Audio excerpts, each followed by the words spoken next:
মানব জমিন পরিবারের সবাইকে আন্তরিকভাবে অভিনন্দন, শুভেচ্ছা ও মোবারকবাদ জানাচ্ছি।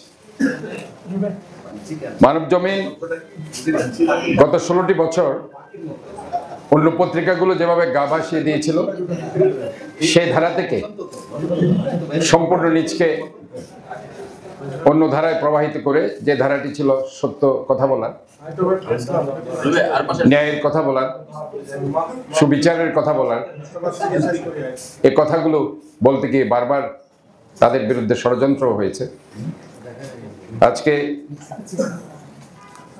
মানব জমিনের বর্ষপূর্তিতে তাই আমি তাদেরকে আমার অন্তরের অন্তঃস্থল থেকে ধন্যবাদ জানাচ্ছি। সবচেয়ে বড় দিক হচ্ছে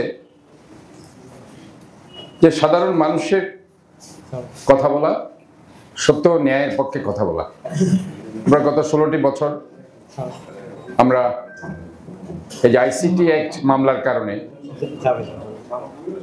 সাংবাদিকরা অনেক সময় তারা চোখ দিয়ে দেখছিল, কিন্তু সেটা তারা লিখতে পারছিল না। তারা হয়তো বা মন থেকে ঘৃণা করছিল, কিন্তু সেটা তাদের পত্রিকার মধ্যে সেটা যে লিখবে সেই সাহসিকতা অনেক সময় তারা দেখাতে পারে না, কিন্তু মানব জমিন সেটা দেখিয়েছিল। তাই আজকে মানব জমিনের এই বর্ষপূর্তিতে আমি মনে করি যে পত্রিকাটি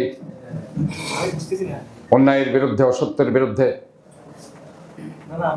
মানবাধিকার লঙ্ঘনের বিরুদ্ধে, ভোটের অধিকার হরণের বিরুদ্ধে মাথা উঁচু করে দাঁড়িয়েছে।